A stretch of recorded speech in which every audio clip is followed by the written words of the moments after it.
我是 DJ 布鲁斯。今天就是为什么从旧的店搬到新的店，因为有很多的客人都会问我。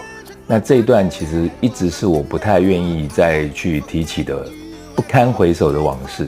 以前当时事情发生的时候，我也是抱着一种怀恨的心情，我真的觉得只要被我逮到机会，我一定要报仇，我一定要把这个房东的恶行揭发。也有可能自己是坏的房客。我就是就我自己个人的经验来跟大家分享。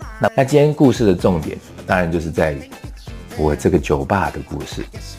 朋友谈好了之后，把店顶下来，然后当然要重新签约嘛。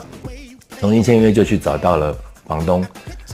那但一到了房东约定的地方之后，才赫然发现有2个房东。